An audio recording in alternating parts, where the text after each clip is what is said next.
Studiyamıza qonaq dəvət etmişik. Milli Məclisin üzvü Zaur Şükürov bizimlədir. Xoş gəlmisiniz Zaur bəy. Xoş gördük. 14 günlük atəşkəs başlamağına, ancaq düzdür, çoxları deyir ki, bu Hörmüz boğazının açılması baxımından ya da ki, bir fasilə vermək baxımından önəmli bir müddətli vaxtdır.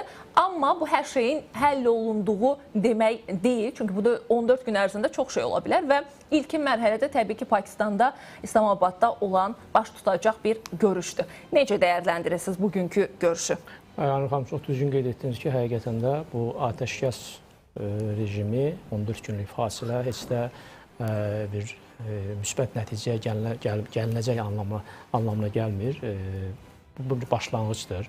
İlk növbədə qardaş Pakistan hökumətinin, Pakistanın baş nazirinin bu atəşkəslə bağlı atdığı addımı yüksək qiymətləndirmək lazımdır. Həqiqətən də bu bir müsbət bir addım idi, ümumiyyətlə münaqişənin dayandırılması nöqteyi nəzərindən.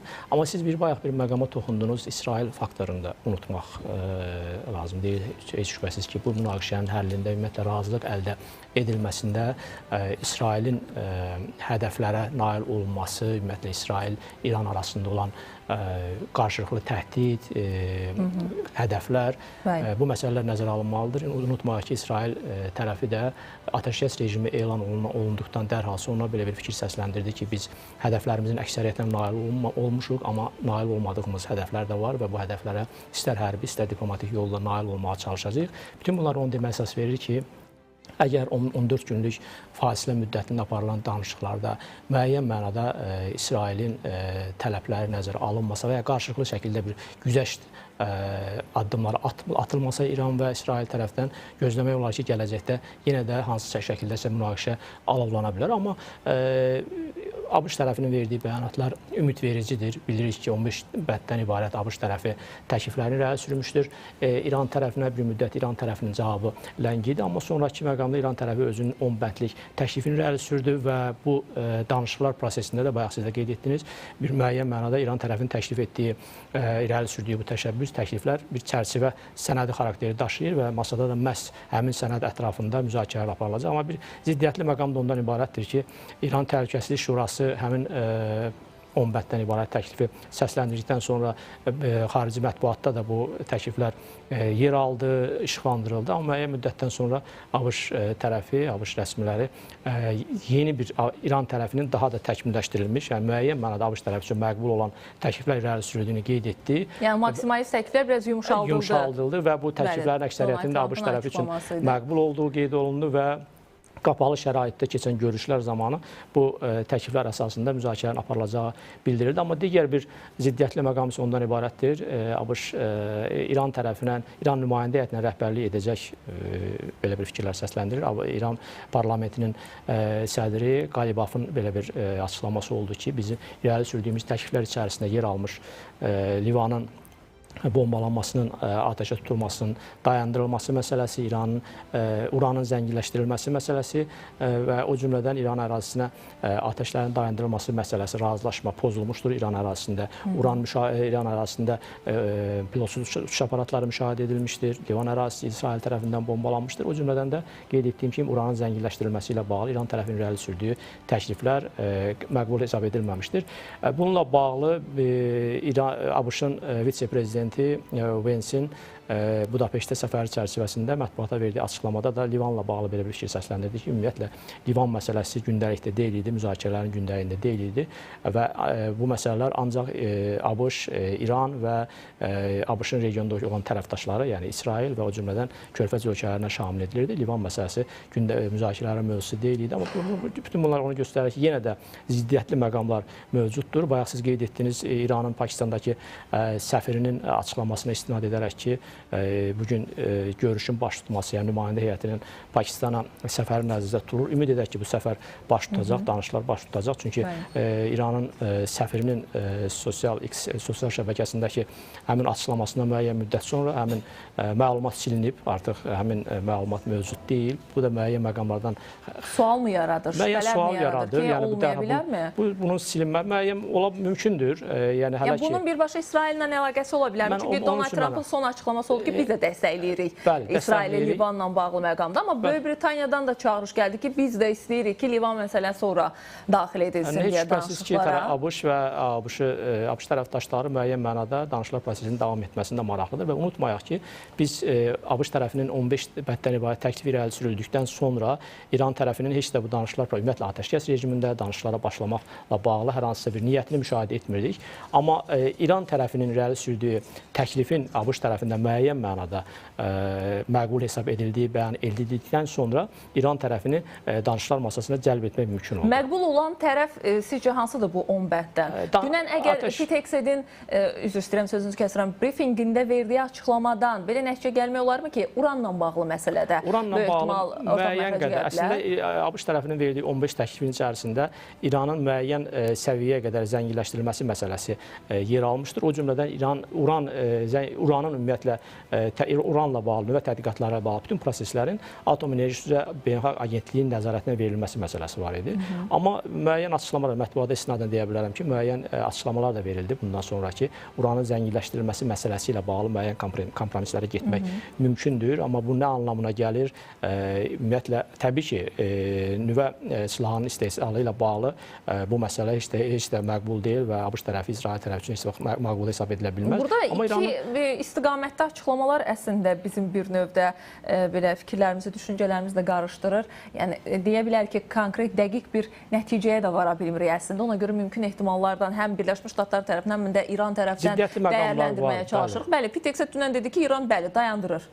Biz buna razılaşmışıq və onlar təklif edir. Amma az öncə bəli, İranın Atom Enerjisi üzrə Beynəlxalq Agentliyindəki nümayəndəsi deyir ki, biz bunu dayandırmayacağıq deyə. Yəni bəyanatlar çox sərtdir İran tərəfindən. Biz də buna qədər də müzakirələrdə qeyd etmişik ki, hər iki tərəf özünü qalib hesab edir, zəfər çaldığını qeyd edir və maraqlıdır ki, öncə də 3 qalib var idi, indi 2 qalib var. Danışıqlar prosesində də heç şübhəsiz ki, müəyyən mənada kompromislər əldə edilməsində müəyyən çətinliklər törədəcək. Yəni hər iki tərəf müəyyən mənada sərt şərtlər irəli sürəcək və İran tərəfində siz qeyd etdiyiniz kimi xüsusilə də münaqişənin başlanmasında müəyyən mənada əsas səbəblərdən biri olan uranın zənginləşdirilməsi, bilirdik ki, digər məsələlər də var idi, proksi qüvvələr, ölkədəki insan hüquqlarının vəziyyəti, uzaq mənzilli raketlər məsələsi və bunlardan da əsas diqqətdə olan heç şübhəsiz ki, uranın zənginləşdirilməsi ilə bağlı məsələlərdir.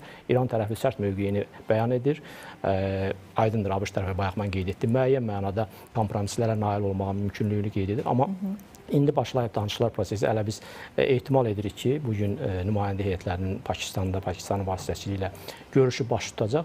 Artıq bu görüşün ancaq başlanğıcıdır. Bu prosesdə atəşkəs rejimi pozulacaqmı?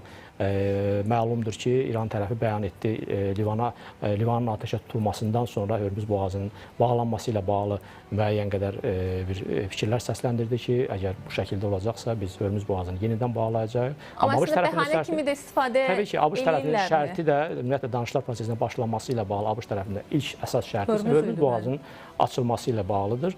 Ümid edək ki, Pakistan görüşü baş tutacaq və bu görüşdə müəyyən razılaşmalar, ən azı ilkin olaraq bir müəyyən razılaşmalar. Düzdür, burada uran məsələsindən danışırıq ki, bundan sonraki ola bilsin ki, güzəştə getdi İran. Bu saflaşdırılma prosesində faizimi azaltdı ya da ümumiyyətlə getmədi deyə. İndi digər məsələ var bu uranın. Əlində olan uranı necə istifadə? Səhv xatırlamıramsa Zar bəy, dünən Donald Trumpın paylaşımlarından biri idi ki, bu İran ərazisindən çıxarılmalıdır, ya təhvil verməlidir Ayva, ya da ki, Birləşmiş Ştatlar onu zorla götürməlidir deyə belə bir ifadə xatırlayıram. Digər bir fikir də səsləndirdi ki, həmin uranın qalıqlarının İran ərazisindən çıxarılması, yəni İranın təmizlənməsində İrana dəstək olacaq.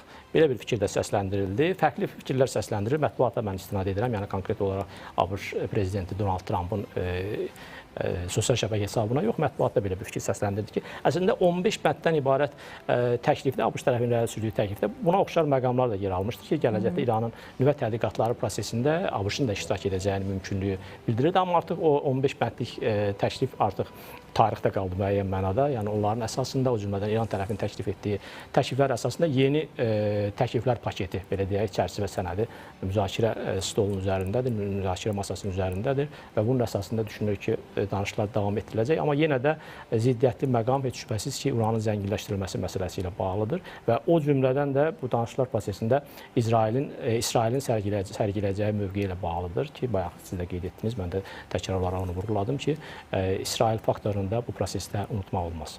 Bu arada Pete Hegseth'in dünən vurguladığı bir məqam var idi. Donald Trump'ın da səhv etmirəmsə bugünkü bir paylaşımıdır yenə sosial şəbəkəsində ki, biz qələbə qazandıq və indi Birləşmiş Ştatlar ordusu istirahət edir. Amma danışıqlarda yekun bir nəticəyə gəlməsək, biz yenidən qayıdacağıq müharibə vəziyyətinə. Eyni şəkildə çağırışı da İran tərəfdən biz görürük ki, yekun bir nəticə gəlinməsə, İranın tələbləri yerinə yetirilməsə, əvvəlki vəziyyətə qayıdacağıq. Pete Hegseth'in cümləsi nə idi? Əsas olaraq biz artıq İran səmasına nəzarət edirik deyə. Çox önəmli bir açıqlamadır. Çox iddialı əslində deyə biləcəyimiz bir açıqlamadır. Bu nəyin deməyə əsas verir? Yəni, hansı nəticəni çıxara bilərik biz bundan? Aynur xanım, İran səmasına nəzarət edirik fikri münaqişənin ən qızğın zamanında da səsləndirilirdi. Müəyyən mənada İranın hava hücumundan müdafiə qüvvələrinin tamamilə sıradan çıxarıldığı qeyd edilirdi, hərbi dəniz qüvvələri sıradan çıxarıldığı qeyd edildi. Onun ardınca biz mətbuatda yer almış məlumat əsasən ABŞ-ın F-15 təyyarəsinin qəzaya uğramasını şahidlik etdik. Məlumat yayıldı ki, İran səmasında həmin təyyarə vuruldu, ondan sonra həmin təyyarənin pilotunun xilas edilməsi əməliyyatı həyata keçirildi. Yəni, müəyyən mənada ABŞ Müharibə Nazirinin dediyi məqam həqiqətən əks etdirir ki, əsasən İranın hava məkanına nəzarət edirlər. Amma bununla yanaşı İran tərəfi də bəyan edir ki, bizim 15 mindən çox hal-hazırda uzaq mənzilli güclü raketlərimiz mövcuddur. 45 minə qədər pilotsuz uçuş aparatlarımız mövcuddur və əgər vəziyyət yenidən gərginləşərsə, bayaq siz qeyd etdiyiniz kimi yenidən gərginləşərsə, biz öz arsenalımızdan yenə də öz məqsədlərimizə çatmaq üçün, hədəflərə çatmaq üçün istifadə edirik. Hələ də ziddiyyətlər var. Bəli, görəcəyik ümumiyyətcə. Hazırki məqamda danışıqlar bugün başlasa, yəni orada müzakirələrin gedişində müşahidə edəcəyik ki, mövqelər nə dərəcədə yaxınlaşır, ortaq məxrəcə gələ biləcəklərmi, kəsişmə nöqtələri mövcud olacaqmı? Hazırki məqamda təəssüf ki, bir sıra bölgələrdə biz müharibələri, münaqişələri müşahidə edirik, şahid oluruq. Yəni, təbii ki, bu bir növ təhlükəsizlik məsələsini də yenidən diqqətə çatdırır, bir növ də təhdid altına alır deyə bilərik. Nəzərə alsaq, Rusiya-Ukrayna müharibəsi artıq 4 ildir ki, heç bir nəticəyə gəlib çıxmayıblar. İndi 40-cı günü dünən artıq yekunlaşdı. Məhz Birləşmiş Ştatlarla İran düzdür atəşkəs razılığına gəliblər, amma bu onun sonu olacaqmı, olmayacaqmı? Çox müəmmalı bir məqamdır. Nəzərə alsaq itkiləri, iqtisadi təsirləri və s. Təbii ki, belə bir ərəfədə biz bir növ həm də özümüzün əldə etdiyimiz bir növ nailiyyətdən də əslində danışmaq istərdim ki, 44 gün içərisində biz buna necə nail ola bildik? Nəzərə alsaq ki, qlobal ölkələr dansı ki, qlobal güclərdir ki, hələ də buna nail ola bilməyiblər. Bir sizdən eşidək. Çox düzgün keçid etdiniz. Aynur xanım, həqiqətən də bu qlobal münaqişələr fonunda, ümumiyyətlə münaqişələrin davam etməsi, münaqişələrin çözülməsi ilə bağlı hər hansısa bir nəticə əldə edilməməsi fonunda Azərbaycanın nümunəsi xüsusi olaraq vurğulanmalıdır. Məlumdur ki, uzun müddət torpaqlarımız erməni işğalının altında olduğu dönəmdə biz davamlı olaraq beynəlxalq tərəfdaşların diqqətinə çatdırırıq ki, regionda sülh və sabitliyə təhdid işğal faktorudur, bu aradan qaldırılmalıdır. Amma istər vasitəçilik missiyası, istərsə də ümumiyyətlə beynəlxalq təşkilatların görüşlərdə iştirakı zamanında bu məsələlər görməzlikdən gəlirdilər, beynəlxalq hüququn ümumqəbul olunmuş prinsipləri görməzlikdən gəlirdi, nəzərə alınmırdı.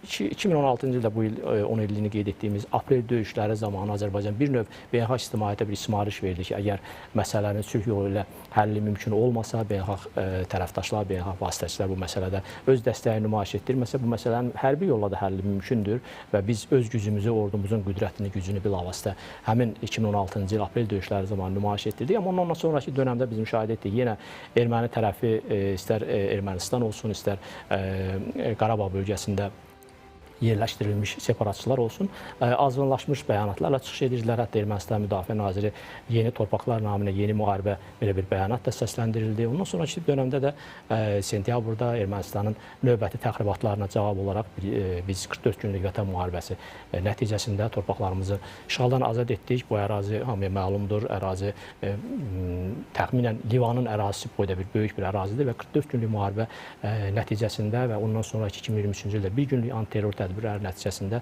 Azərbaycan öz torpaqlarını işğaldan azad etdi və heç şübhəsiz ki, Azərbaycan prezidenti cənab İlham Əliyevin mükəmməl ali baş komandanlığı, liderliyi, şəhidlərimizin, qazilərimizin, əsgər və zabitlərimizin dünyada görünməmiş qəhrəmanlığı sayəsində biz bu uğura imza atdıq və növbəti mərhələdə də bir nümunəvi məqam ondan ibarətdir ki, məhz Azərbaycan əldə etdiyi uğuru, qələbəni dünya miqyasında, yəni beynəlxalq platformada qəbul etdirməyə nail oldu və dünyada nümunə ola biləcək hərbi uğur, diplomatik uğur idi və ondakı sonraki mərhələdə biz müşahidə etdik. Azərbaycan baxmayaraq ki, qalib dövlət, zəfər çaldı, qalib dövlət idi. Azərbaycan sülh əlini uzatdı Ermənistan tərəfinə, məğlub olmuş Ermənistan tərəfinə sülh əlini uzatdı.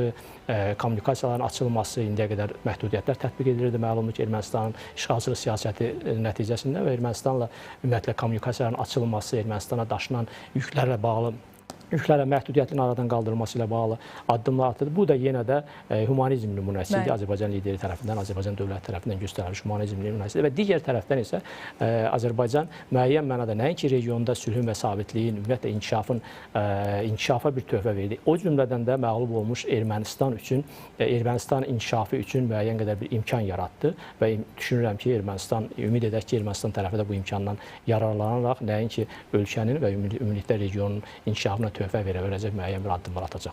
Təşəkkür edirəm Zahir bəy. Minnətdaram təhlilləriniz üçün. Minnətdaram bir daha. Milli Məclisin üzvü Zaur Şükürov idi həmsöhbətimiz.